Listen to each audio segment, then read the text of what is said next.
10장은 선한 목자와 양의 비유에 대한 예수님의 말씀입니다. 목자와 양인 우리와의 관계를 아주 잘 설명하고 있는 대표적인 말씀입니다. 10장은 크게 보면 두 사건을 기록하고 있는데요. 1절에서부터 21절까지를 보면요, 선한 목자이신 주님께서 우리 가운데 풍성한 생명을 주시기 위해서 자기 목숨을 버렸다는 것, 여기에 대해서 유대인들의 반응이 나타납니다. 그리고 22절에서 39절을 보게 되어지면 요한복음에서 나타나는 예수님과 예수님을 죽이려 하는 이 종교 지도자들이죠. 이 바리새인들과의 마지막 그 대화가 나오게 되어집니다. 자, 본문은요, 예수님의 세 번째, 네 번째 자기 선언입니다. 예수님은 나는 양의 문이다. 그리고요, 나는 선한 목자다라고 말씀하셨습니다. 이것이 무슨 상관관계가 있는지 오늘 말씀을 통해서 살펴보겠습니다. 1절과 2절입니다. 내가 진실로 진실로 너희에게 이르노니 문을 통하여 양의 우리에 들어가지 아니하고 다른 데로 넘어가는 자는 절도며 강도요, 문으로 들어가는 이는 양의 목자라. 예수님께서 진실로 진실로 아멘 아멘 어법을 또 사용하셨습니다. 히브리어나 헬라어 아멘 아멘은요, 항상 맨 마지막에 붙습니다. 앞에 붙는 경우가 없죠. 그런데 단 한 가지 예외가 있다라고 말씀을 드렸습니다. 하나님이 말씀하실 때는 아멘 아멘, 진실로 진실로를 앞에 붙이는 거죠. 그러니까 이것이 하나님의 말씀, 예수 그리스도의 말씀이다라는 것을 강조하고 있는 말씀입니다. 자, 예수님께서는요, 양의 우리에 출입하는 사람들을 두 부류로 구분하고 있는 것을 볼 수가 있습니다. 첫 번째는요, 문으로 들어오는 양의 목자를 말씀하고 있고요. 두 번째는 무엇입니까? 문이 아니라요, 다른 곳으로 넘어오는 절도요, 강도를 말씀하고 있습니다. 자, 그러니까 지금 양의 문이요, 참된 양의 목자와 또 절도와 강도를 구분하는 중요한 척도를 하고 있다는 거죠. 여러분, 문이 무엇을 의미할까요? 문은 성경에서 여러 가지 상징적인 의미를 가지고 있는데요, 소유권을 뜻하는 게 문입니다. 곧 문을 지키는 자는 그 문이 속한 성이나 또 집을 소유하고 다스리고 있다라는 의미로 사용되어집니다. 창세기 22장 17절입니다. 내가 내게 큰 복을 주고 내 씨로 크게 성하여 하늘의 별과 같고 바닷가의 모래와 같게 하리니 내 씨가 그 대적의 문을 얻으리라. 하나님께서 아브라함을 축복하신 말씀입니다. 내 씨가 그 대적의 문을 얻으리라. 무슨 의미일까요? 열방을 네가 소유하게 될 것이다 라고 하나님께서 축복하신 것입니다. 자, 오늘 본문에요, 문이 누구이겠습니까? 양우리의 문은 예수님입니다. 문과 목자가 동일합니다. 7절에도요, 그리고 9절에도 이 양의 문은 예수님 자신이다 라고 말씀합니다. 9절을 보겠습니다. 내가 문이니 누구든지 나로 말미암아 들어가면 구원을 받고 또는 들어가면 나오며 꼴을 얻으리라. 자, 무엇을 의미할까요? 문이 예수 그리스도다, 예수님이다. 그러니까 예수님께서 양들의 주인이 되시고요, 그들의 소유가 되신다는 거죠. 그들을 지키시고 보호하신다는 것을 말씀하시는 것입니다. 지금 예수님께서 자신을 문으로 비유하시는 것이 참 중요합니다. 왜냐하면 지금 유대인들에게 출애굽 사건을 기억하게 하는 하나의 장치가 무엇이냐면요, 이 문입니다. 출애굽의 마지막 재앙이 죽음의 재앙입니다. 이날 죽음을 피할 수 있는 유일한 방법은요, 문에다가 어린 양의 피를 바르는 것입니다. 문에다가 어린 양의 피를 바르면 죽음의 재앙이 그 집을 덮치려고 하다가도요, 어린 양의 피를 보고 그 집을 넘어갑니다. 유월절이죠. 이 문에 발라진 어린 양의 피가 예수님의 십자가의 피를 상징합니다. 그래서 지금 예수님은요, 유월절을 너무너무 잘 알고 중요하게 여기는 이 바리새인들에게요, 지금 내가 그 문이다, 메시아다, 이렇게 말씀하시는 것입니다. 자, 그런데 문을 통하여 오지 않는 자가 있다라고 성경은 말하고 있습니다. 이를 누구라고 말합니까? 절도요, 강도인 자는요, 문을 통하지 않고 다른 데로 넘어간다라고 말하고 있습니다. 자, 바리새인들은 하나님의 양떼를 잘 돌보아야 하는 사람으로 부름을 받았습니다. 그런데 이 바리새인들 종교 지도자들은요, 참 목자가 아니라 어떻게 변질되었습니까? 절도요, 강도가 되어버렸습니다. 이 절도를요, 도둑이라고 요한복음 12장 6절에 번역이 되었는데요, 이렇게 말씀합니다. 이렇게 말함은 가난한 자들을 생각함이 아니요 그는 도둑이라. 동계를 막고 거기 넣은 것을 훔쳐가미니라. 이 도둑과 절도가 같은 단어입니다. 이 도둑은 누구입니까? 가룟 유다를 상징하죠. 후에 종교 지도자들과 가룟 유다가 예수님을 함께 십자가에 못 박게 하지요. 이들을 분명히 하나님께서는 목자로 불러주셨는데요, 목자가 아니라 도둑, 강도가 되어버린 것입니다. 그럼에도 불구하고 지금 어떻습니까? 유대 지도자들은요, 바리새인들은 여전히 자신들이 하나님의 양들을 돌보고 있는 참된 목자다, 그렇게 생각하고 있다는 거죠. 그러나 주님은 너희가 참된 목자가 아니라 도둑과 강도다라고 말씀하시는 것입니다. 지금 9장과 10장이요 연결되어져 있습니다. 우리가 9장을 살펴보았는데요, 나면서 맹인이었던 이가 고침을 받았습니다. 회복을 얻었습니다. 그리고 그가 예수님을 부인하지 않고 예수님을 따르겠습니다, 예수님의 제자가 될 것입니다 라고 얘기했습니다. 자, 그렇다면요, 종교 지도자들은 그를 어떻게 해야 됩니까? 보호하고 지켜주어야 됩니다. 그러나 이 바리새인들 종교 지도자들은요, 그를요 출교시켜 버렸습니다. 자, 이 장면이 말하는 것이 무엇입니까? 종교 지도자들, 너희 바리새인들이 지금 참된 목자가 아니라 잘못된 길로 이끌고 있다라는 것입니다. 오히려 영적 소경과 같았던 바리새인들, 너희들이 절도요 강도들이라는 것입니다. 여러분, 이들이 노리는 표적은요 물질이 아닙니다. 소유가 아닙니다. 하나님의 양들입니다. 그러니까 지금 유대 지도자들 앞에서요, 자신을 죽이려고 하는 이 바리새인들 앞에서 예수님의 문, 예수님의 자리를 훔치고요, 예수님을 죽여서 없애려는 너희는 양의 목자가 아니다라는 겁니다. 너희는 참 목자가 아니라 강도다라는 사실을 강조하고 있는 것이지요. 자, 그러면서 예수님께서 계속 말씀하십니다. 자, 3절을 보겠습니다. 문지기는 그를 위하여 문을 열고 양은 그의 음성을 듣나니 그가 자기 양의 이름을 각각 불러 인도하여 내느니라. 양우리에는 문지기가 있습니다. 당시에는요, 두 가지 형태의 양우리가 있었습니다. 큰 마을에 있는 양우리가 있었고요, 그리고 산간벽지에 있는 양우리가 있었습니다. 먼저 큰 마을이나 도시에 있는 양우리는요, 나무로 잘 지어졌습니다. 그리고 그 앞에 문지기가 있었습니다. 날마다 지키는 거죠. 자, 그런데 이 문지기는요, 주인이 오면 양을 내어 주었습니다. 자, 말씀을 보면 문지기가 열어준 문으로 들어온 목자의 음성은요, 양들이 듣는다라고 말하고 있습니다. 여러분, 목자가 양을 인도하는 도구가 무엇입니까? 옷입니까? 아니면 지팡이입니까?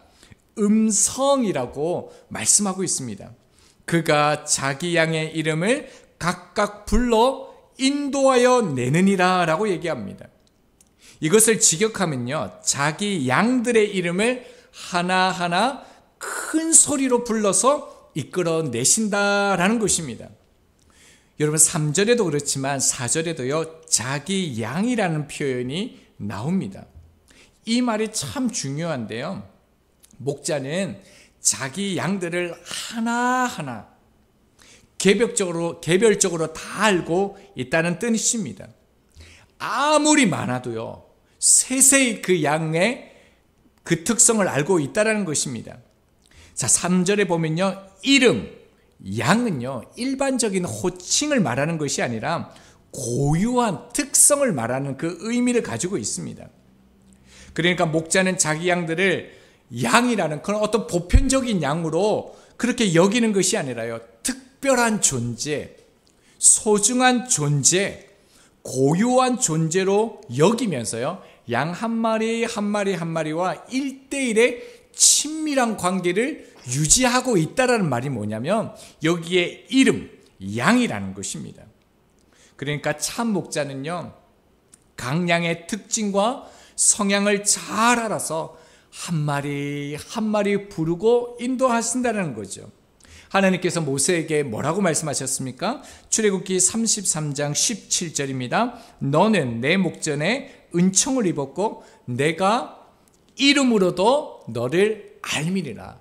이름은 일반적인 모세, 여호수아 이런 이름을 뜻하는 것이 아니라 그 특징, 성향을 알고 있다는 겁니다. 뿐만 아니라 예수님께서요, 삭개오가 뽕나무 위에 올라갔을 때 뭐라고 말씀하신 줄 아시죠? 누가복음 19장 5절입니다. 예수께서 그곳에 이르사 쳐다보시고 이르시되 삭개오야 속히 내려오라. 여러분, 삭개오가 처한 상황을 우리가 너무너무 잘 압니다. 거절당하고 버림받고 비참한 홀로 된 그 인생을 아시고요, 삭개오야 라고 이름을 부르셨다라는 것입니다. 주님께서 우리의 이름을 아신다라는 것은요, 나의 처한 형편도 아시고요, 내가 무엇 때문에 힘들어 하신 들도 아시고요, 내가 뭘 아파하는지, 내 내면의 갈등은 무엇인지, 위축되고 한없이 약해지는 것이 뭔지 주님은 나보다 나를 더 잘 아신다는 표현이 뭐냐면요, 이 이름, 양이라는 표현이라는 것입니다.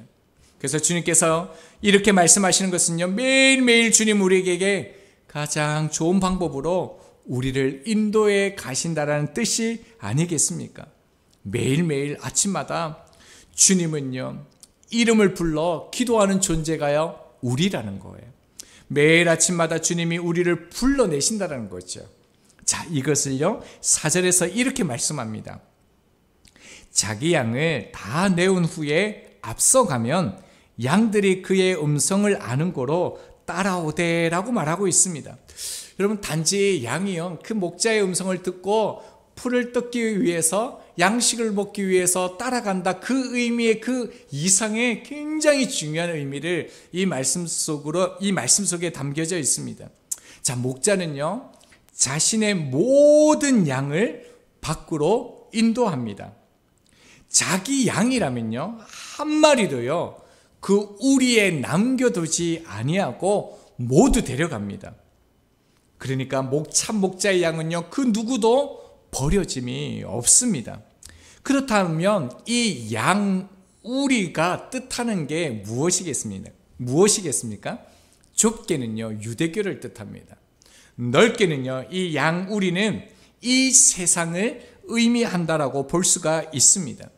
그러니까 유대교에서 세상에서 구원해 줄 유일한 분이 예수님, 메시아다. 그분이 하나도 남김없이 그 양을 인도해 간다라는 것입니다.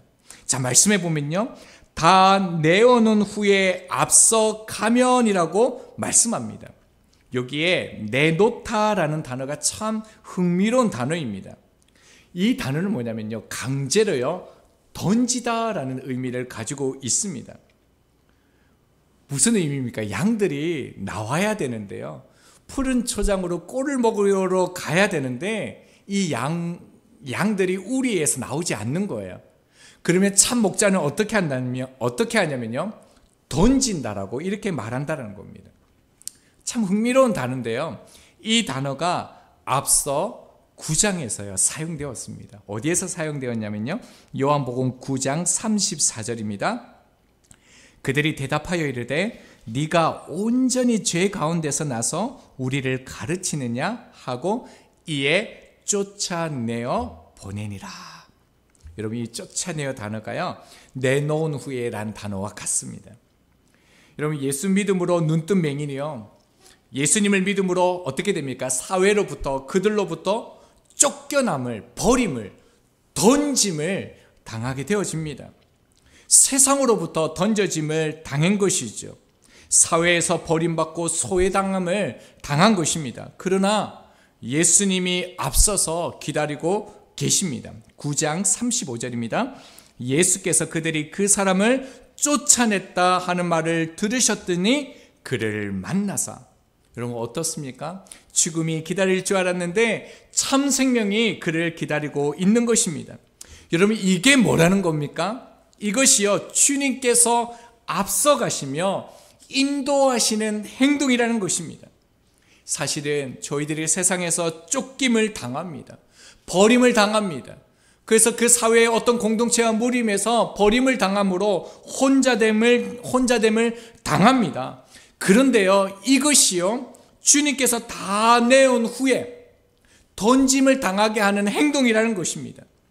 주님께서 우리를 푸른 초장으로 앞서 인도해 가시는, 구원을 주시는 주님의 이끄심이 있기 때문에 이런 삶이 우리 가운데 있다라는 것입니다. 주님은 예수 믿음으로 세상에서 쫓겨난 양들을요, 절대로 그대로 내버려 두시는 법이 없습니다. 4절에 뭐라고 말씀합니까? 하반절을 보면요, 그의 음성을 아는 고로 따라오되. 직역을 하면요, 양들은 그를 따라간다. 왜냐하면 그의 목소리를 알기 때문이다 입니다. 아주 중요한 개념이죠. 여러분, 양을 설명하시면서 뭐라고 설명하시는가 하면요, 양을 불러내기 전에 이미요, 이 양들은 주님의 양들이었다라고 합니다. 여러분, 이 말이 무슨 말입니까? 주님의 양은요, 창세전에 하나님께서 미리 정해 놓으셨다라는 뜻입니다. 로마서 8장 30절입니다. 또 미리 정하신 그들을 또한 부르시고, 부르신 그들을 또한 의롭게 하시고, 의롭다 하신 그들을 또한 영화롭게 하셨느니라. 미리 정하신 그들을 부르신다라고 말씀합니다. 창세전에 정해놓으신 주님의 양들을요, 주님의 때에 이렇게 불러내신 이것이요, 주님의 역사이고요, 섭리라고 말씀하는 것입니다. 그래서 그 양들은 주님을 따라 나선다라는 것입니다. 자, 그런데 이제 반대의 얘기를 하죠. 5절을 보겠습니다. 타인의 음성은 알지 못하는 고로 타인을 따르지 아니하고 도리어 도망하느니라. 목자의 양들은 어떻습니까? 타인의 음성을 듣지 아니한대요. 원문을 보면요, 결단코 따르지 않는다라고 말씀합니다. 목자의 음성을 따르는 것은 순종입니다. 양은요, 다른 목자의 음성을 듣고 가는 경우가 없습니다. 왜냐하면 음성은요, 친밀함을 얘기하고 있기 때문에 그렇습니다. 음성은요, 살아있는 그 관계를 뜻합니다. 주님께서 이 말씀을 통해서 우리 가운데 말씀하시는 것은요, 듣는 사람을요, 예수님께서 제자라고 하시는 것이 아니다라는 겁니다. 주님을 따르는 사람, 주님의 제자는요, 따라가는 사람이라는 거예요. 음성만 듣고 멈추는 것이 아니라 따라가는 사람을 제자다라고 말씀하시는 것입니다. 자, 마지막 6절을 보겠습니다. 예수께서 이 비유로 그들에게 말씀하셨으나 그들은 그가 하신 말씀이 무엇인지 알지 못하니라. 유대 사람들은요, 목자와 양에 대한 예수님의 말씀을 듣고도요, 그 의미를 이해하지 못했다라고 말씀하고 있습니다. 왜냐하면 비유로 말씀하셨다라고 얘기하고 있는데요, 특별히 오늘 본문에 나오는 이 비유와 공감복음에서 예수님께서 계속적으로 비유로 말씀하셨다는 그 단어와 다른 단어입니다. 공감복음에서 비유로 말씀하셨다는 그 비유는요, 요한복음에서는 전혀 나오지 않습니다. 신약에서 5번만 사용되어진 단어가 오늘 본문의 비유인데요, 베드로후서 2장 2절에서 사용되어졌습니다. 참된 속담에 이르기를 개가 그 토하였던 것에 돌아가고 돼지가 씻었다가 더러운 구덩이에 도로 누웠다 하는 말이 그들에게 응하였도다.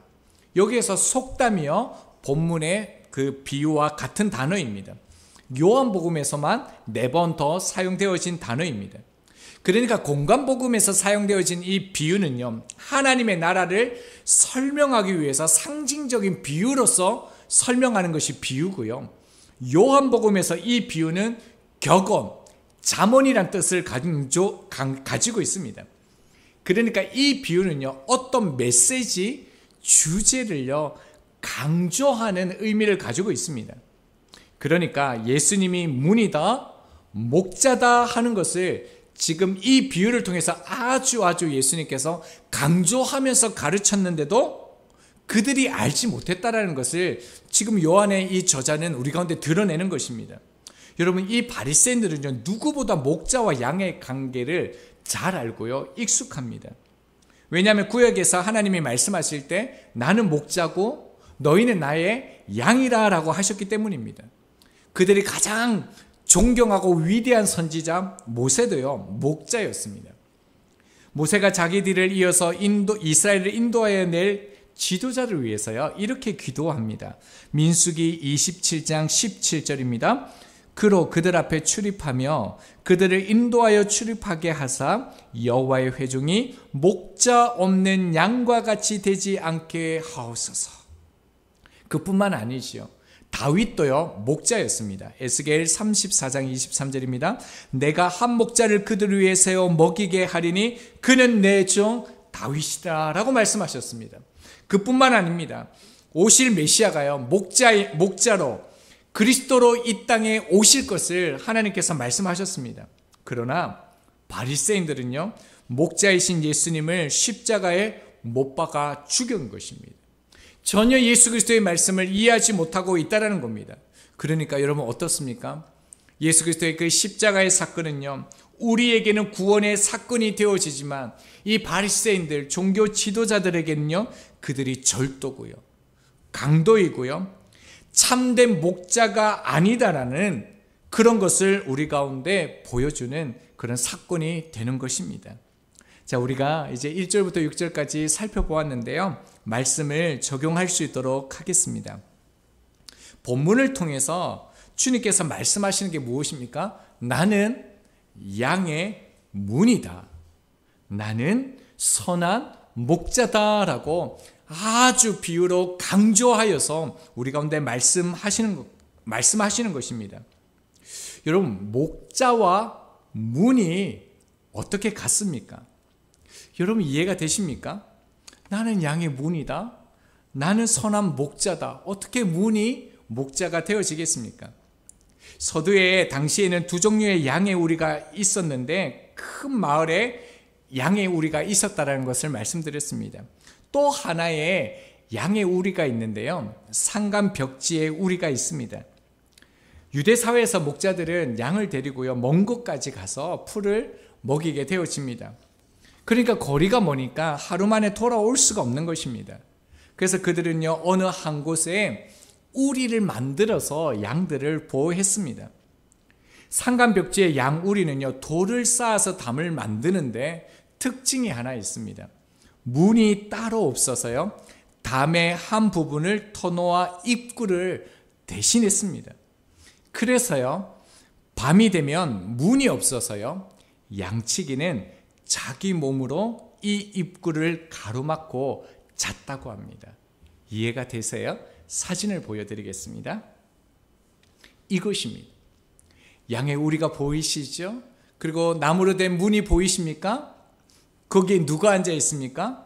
예, 양치기가 저기에서 밤새 저렇게 앉아 있는 것입니다. 여러분, 양의 문이 없는 것은요, 문에 목자가 눕기 때문입니다. 양은 목자를 밟지 않고서는 나가지 못합니다. 그뿐만 아니라 짐승도요, 목자를 밟지 않고서는 들어오지 못합니다. 그러니까 양의 문은요, 곧 목자가 되는 것입니다.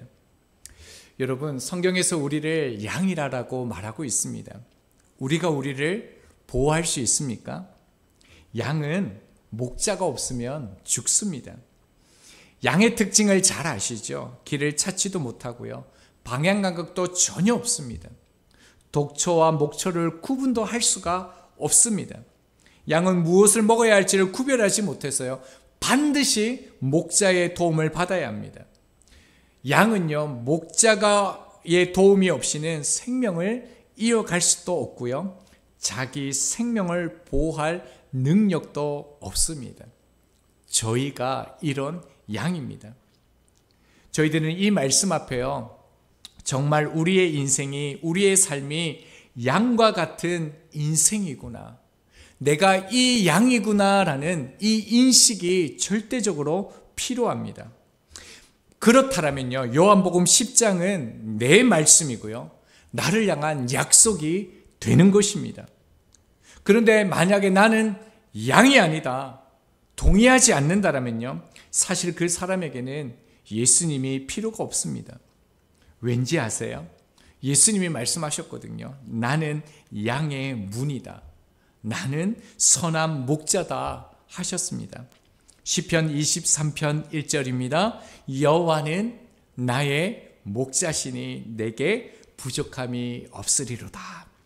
여러분, 여호와는 목자시니라고 고백하는 것을요, 신학이라고 말합니다. 그러나요, 여호와는 나의 목자시니라고 말하는 것을요, 신앙이라고 말합니다. 다시 한 번 더요. 여호와는 나의 목자시니는 신학입니다. 성경을 아는 것이죠. 그러나 여호와는 나의 목자시니라는 것은요, 신앙입니다. 주님을 의지하고 주님을 따라가는 것이죠. 주님은 나의 목자, 저희는 그의 어린 양입니다.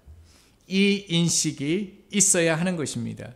여러분, 저희는요, 길을 잃은 양이 아니라 참된 길을 찾는 우리 주 예수 그리스도의 양임을 늘 인식하면서 주님의 음성을 듣는 저희들이 되기를 소망합니다.